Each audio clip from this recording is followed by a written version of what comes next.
श्री शिवाय नमस्तुभय। दोस्तों, जैसा कि आप सभी लोग जानते हैं कि 14 अप्रैल 2026 यानी मंगलवार को पड़ रही है वैशाख महीने की शुक्ल पक्ष द्वादशी तिथि।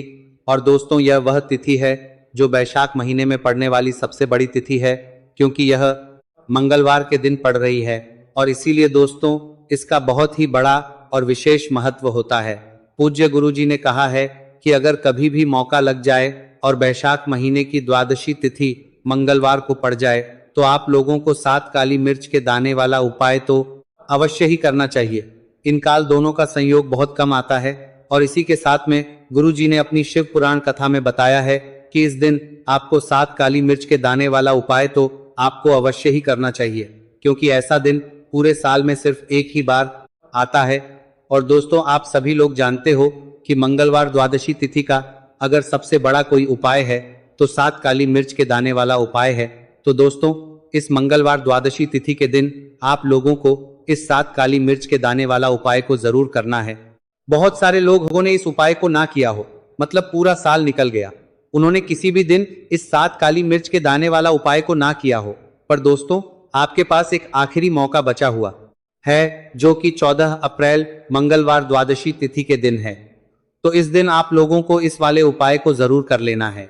भले ही आपने पूरे महीने भर इस उपाय को न किया हो, पर अगर आपने इस वैशाख महीने के मंगलवार द्वादशी तिथि के दिन अगर इस वाले उपाय को कर लिया तो आपको इस उपाय को करने का वह फल मिलेगा जिसकी आपने कभी कल्पना भी नहीं करी होगी। इसीलिए आप लोग इस वाले उपाय को एक बार जरूर कर लेना है, ताकि आप लोगों के हाथ से यह मौका ना जा सके और आपको इस उपाय को करने का फल मिल सके। दोस्तों, यह उपाय पंडित जी ने अपनी अभी की ही श्री शिव महापुराण की कथा में बताया है, जिस उपाय को आज हम आपको बहुत अच्छे से समझाने वाले हैं। इस वीडियो को देखने के बाद इस उपाय को समझने के लिए आपको कोई और वीडियो को देखने की जरूरत नहीं पड़ेगी। तो चलिए दोस्तों, उपाय को शुरू करते हैं। देखिए, यह इस वैशाख महीने के मंगलवार द्वादशी तिथि के दिन यह इतना खास होता है, इतना महत्वपूर्ण होता है। देखा गया है कभी कभी बड़े बड़े पूजा पाठ अनुष्ठान से जो मनोकामना पूर्ण नहीं होते, वह वैशाख महीने मंगलवार द्वादशी तिथि के दिन एक छोटे से उपाय करने से ही आपकी मनोकामना पूर्ण हो जाती है। और बहुत सारे लोगों ने इस उपाय को किया भी है और उनको इस उपाय को करने का फल भी जरूर मिला है। अगर आप लोग भी इस उपाय को करना चाहते हैं तो आप इस उपाय को पहले अच्छे से समझ लेना, सुन लेना, उसके बाद करना। आपको इस उपाय का फल जरूर मिलेगा। और इस उपाय को करना चाहते हैं, लेने से आपके घर में चाहे किसी भी प्रकार की दुख और समस्या क्यों ना चल रही हो, आपको उसका कारण भी नहीं पता है कि भाई यह समस्या किस कारण से चल रही है, उसका कुछ भी कारण हो सकता है, जैसे पितृदोष हो सकता है या किसी भी तरह का मंगल दोष भी हो सकता है। तो इस दिन आप लोगों को यह वाला उपाय कर लेना है। यह एक ऐसा उपाय है जिस उपाय को अगर किसी विशेष दिन पर किया जाए तो भाई उस विशेष दिन का जो है वह तो हमें मिलता ही मिलता है, पर हमने उस दिन पर इस उपाय को किया है तो हमें उससे भी बड़ा फल मिलता है और फल बहुत जल्दी मिलता है, क्योंकि आप इस बहुत ही बड़े और विशेष दिन पर कर रहे हो। तो चलिए अब उपाय के बारे में बात करते हैं, लेकिन उससे पहले आप लोगों को यह जानना आवश्यक है कि आखिर यह उपाय किस समय करना है, किसको करना है और कैसे करना है। तो चलिए हम आगे आपको वीडियो में एक एक करके बता देते हैं। लेकिन उससे पहले अगर आप लोग हमारे चैनल पर पहली बार आए हैं या फिर मेरी आवाज आज पहली बार सुन रहे हैं तो हमारे चैनल को सब्सक्राइब जरूर कर लेना और इस वीडियो को लाइक करके कमेंट बॉक्स में श्री शिवाय नमस्तुभयम हर हर महादेव जरूर टाइप कर देना। तो दोस्तों, इस 7 काली मिर्च के दाने वाला उपाय को हमें इस मंगलवार द्वादशी तिथि के दिन कैसे करना है, किसको करना है, किस समय करना है और कहां पर करना है, ये सारे सवालों के जवाब आपको इस वीडियो में मिल जाएंगे। और जो ये वीडियो देखेगा भाई, उसको 7 काली मिर्च के दाने वाला उपाय जरूर करना चाहिए, क्योंकि इस दिन एक काली मिर्च के दाने का भी बहुत ही बड़ा और विशेष महत्व होता है।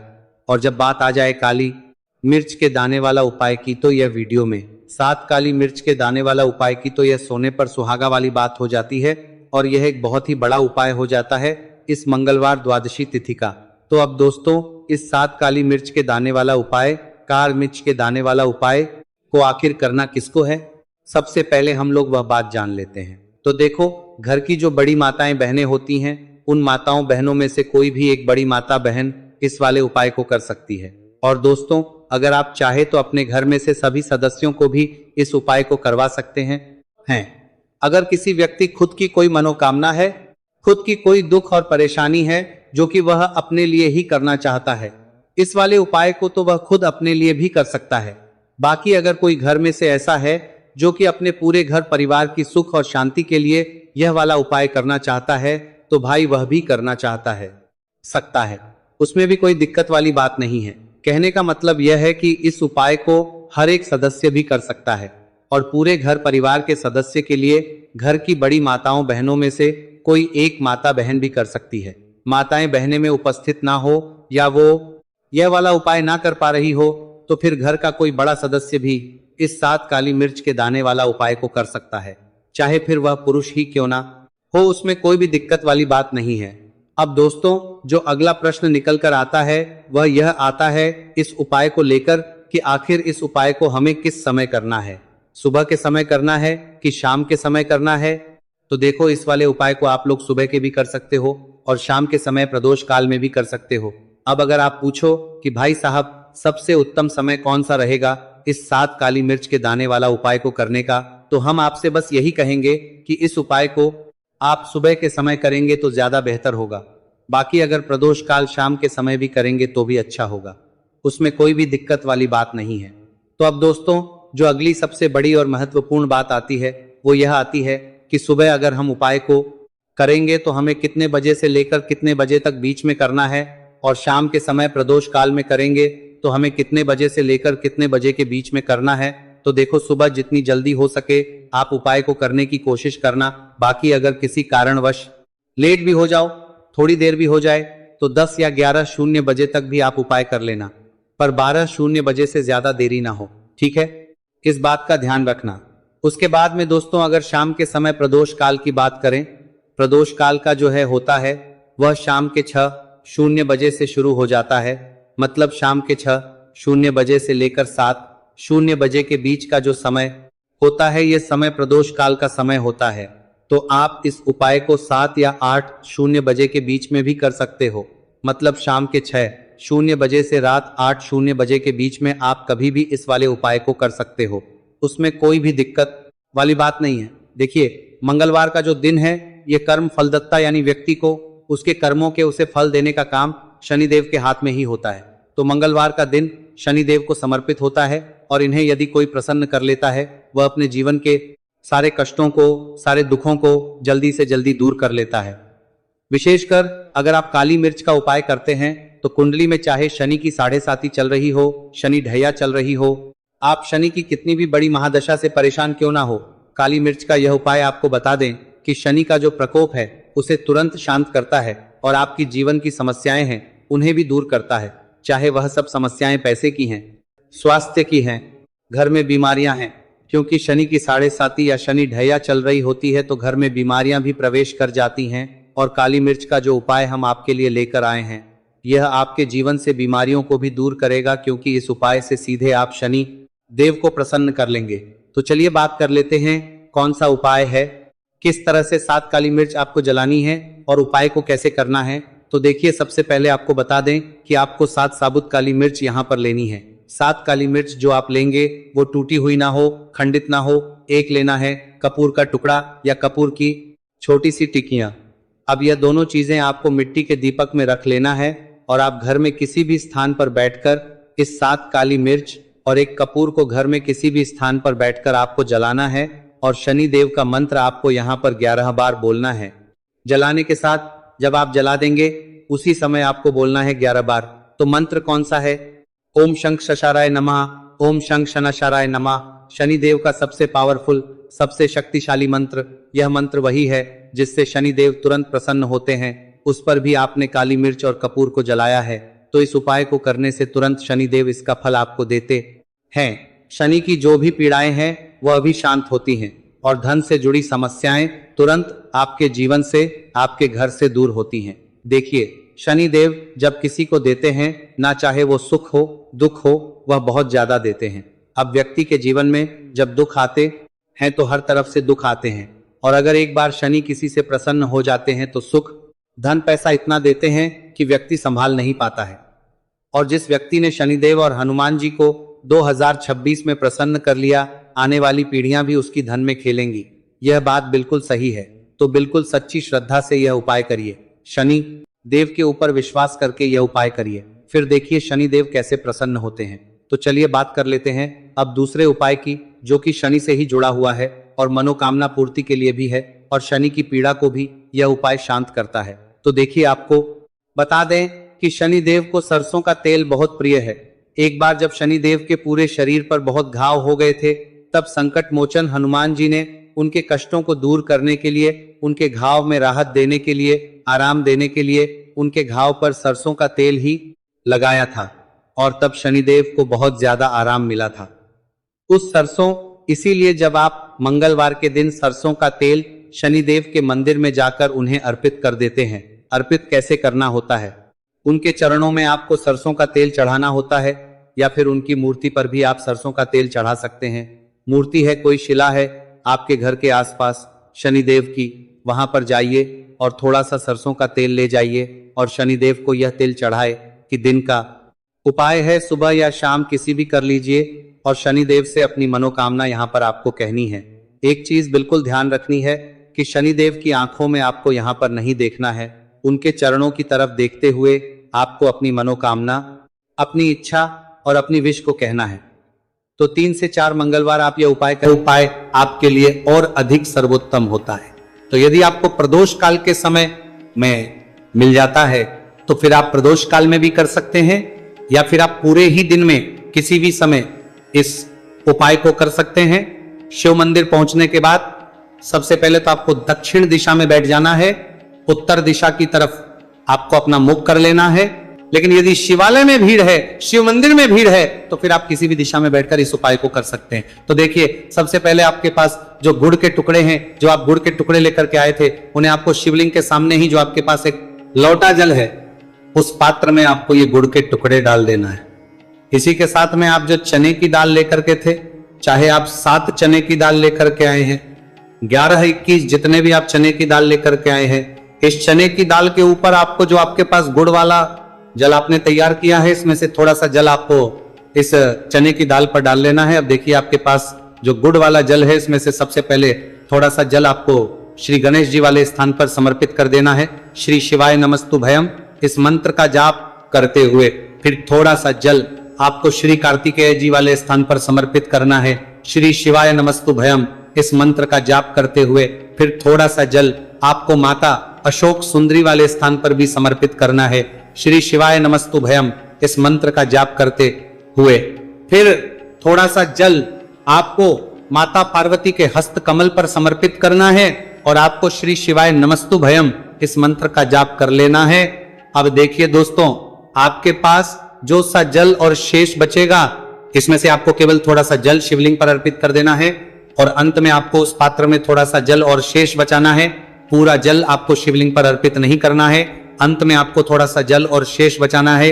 अब देखिए, आप जितनी भी चने की दाल लेकर के आए हैं, अगर आप 7 चने की दाल लेकर के आए हैं, तो आपको 7 बार श्री शिवाय नमस्तुभयम इस मंत्र का स्मरण कर ले। यदि 11 चने की दाल लेकर के आए हैं, तो फिर आपको 11 बार इस मंत्र का जाप करना है। जितनी भी चने की दाल लेकर के आए हैं, उतनी बार आपको श्री शिवाय नमस्तुभयम इस मंत्र का जाप करना है। और फिर आपको ये जो चने की दाल है, इसे शिवलिंग के ऊपर ही समर्पित कर देनी है। लेकिन आपको ये चने की दाल बृहस्पतिश्वर महादेव का स्मरण करते हुए ही शिवलिंग पर अर्पित कर देनी है, और आपको अपनी मनोकामना को भी बोल देनी है। आप जो भी मनोकामना है, चाहे वो धन प्राप्ति को लेकर हो, नौकरी से संबंधित हो, विवाह से संबंधित हो, या फिर आपके मकान जमीन जायदाद से संबंधित हो, चाहे ग्राहक क्लेश से संबंधित हो, या फिर किसी भी प्रकार की जो मनोकामना है, उसे आपको बृहस्पतिश्वर महादेव से परिपूर्ण करने की प्रार्थना कर लेनी है। और इसके बाद आपके पास जो पात्र के अंदर थोड़ा सा से जल और बचा हुआ था, इसे भी आपको धीरे धीरे भगवान शिव की पर ही अर्पित कर देना होगा।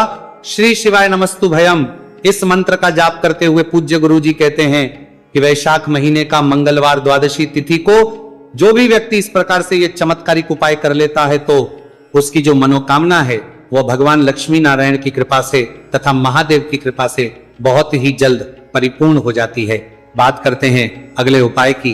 देखो, इस उपाय के लिए आपको मात्र 2 लौंग लेनी होगी, या कि आपको लौंग का जोड़ा लेना है। 2 फूल वाली आपको लौंग लेनी है लौंग का जोड़ा, कहीं से भी खंडित नहीं होना चाहिए, इस बात का ध्यान रखें। इसी के साथ में आपको लेना होगा लाल चंदन का पाउडर। देखिए, यदि आपके पास लाल चंदन की लकड़ी है तो उसे घिसकर भी आप चंदन के रूप में प्रयोग कर सकते हैं। यदि पाउडर है तो उसका भी आप अपने उपाय के लिए प्रयोग कर सकते हैं। देखिए, चंदन जो है वो तेज का प्रतीक माना गया है और साथ ही साथ जीवन के अंधकार को दूर करने का प्रतीक माना गया है।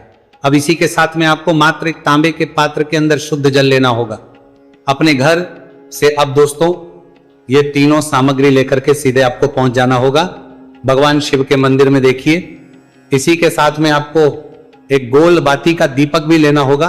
दीपक आप मिट्टी का भी ले सकते हैं, शुद्ध आटा मढ़कर उसका भी तैयार कर सकते हैं, और दीपक में आप शुद्ध घी का प्रयोग करना है। लेकिन जैसे ही आप इन सभी सामग्रियों को मंदिर में लेकर के पहुंचेंगे, मंदिर में जैसे ही आप चौखट के वहां पर पहुंचेंगे तो मंदिर की चौखट के सीधे तरफ आप जो अपने साथ एक गोलबाती का दीपक लेकर के आए हैं उसे आपको सबसे पहले तो प्रज्वलित कर देना है। यानी कि जैसे ही आप मंदिर की चौखट के वहां पर प्रवेश करते हैं तो उसके सीधे तरफ आपको ये गोलबाती का दीपक प्रज्वलित कर देना है।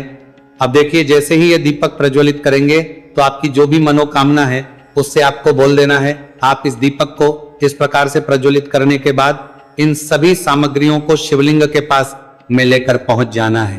अब देखिए दोस्तों, आपके पास जो एक तांबे के पात्र के अंदर शुद्ध जल है उसमें से आपको केवल आधा लोटा जल ही भगवान शिव के शिवलिंग पर अर्पित करना है। आधा लोटा जल आपको उसी पत्र के अंदर बचा लेना है। अब दोस्तों, पास जो 2 लौंग है यानी कि लौंग का जोड़ा है, उससे आपको अपना नाम और अपने गोत्र को बोलते हुए आपकी जो भी समस्या चल रही है, आपके जीवन में जो भी परेशानी उत्पन्न हो रही है, उन्हें आपको बोल देना है। और ये जो लौंग का जोड़ा है इसे आपको भगवान शिव के शिवलिंग पर अर्पित करने वाले देना है। जैसे आप ये 2 लौंग शिवलिंग पर चढ़ाएंगे तो अपना हाथ जो है वहां पर आपको रखना है और महादेव से आपको करनी है कि मेरे जीवन की ये जो परेशानियां हैं ये सभी दूर हो जाए। यानी कि आपके जीवन में धन की संबंधित परेशानी चल रही है, कर्ज की समस्या चल रही है, बच्चों का पढ़ाई लिखाई में मन नहीं लग पा रहा है, घर के जो आर्थिक संकट है वह सभी दूर हो, व्यापार आपका ढंग से नहीं चल पा रहा है, घर में रोग की स्थिति बनी हुई है, यानी कि जिस भी प्रकार की आपकी समस्याएं हैं उसे आपको बोल देना है और महादेव से इन सभी समस्याओं को दूर करने के लिए आपको प्रार्थना कर लेनी है। अब देखिए दोस्तों, आपने जो 2 लौंग शिवलिंग पर समर्पित की थी उससे आपको वहां से उठा लेना है और इन दोनों लौंग को आपको शिवलिंग से उठा करके सीधे उससे जल के पात्र के अंदर डाल देना है। यानी कि अपने आधा लोटा जल और बचाया हुआ था उसी के अंदर आपको ये 2 लौंग डाल देनी है और साथ में आप जो लाल चंदन ले आए थे उस लाल चंदन को भी आपको उसी पात्र के अंदर डाल देना है। यानी कि आधा लोटा जल और बचा हुआ है तो उसी आधे लोटे जल के अंदर आपको ये लाल चंदन भी डाल देना है। अब देखिए, इस आधे लोटे जल में है जिसमें अपने 2 लौंग डाली है, लाल चंदन डाला है, उसे सीधे लेकर के आपको पहुंचना है बेलपत्र के वृक्ष के। वहां पर देखिए, बेलपत्र का वृक्ष यदि आपके घर पर है तो वहां पर आपको आ जाना है।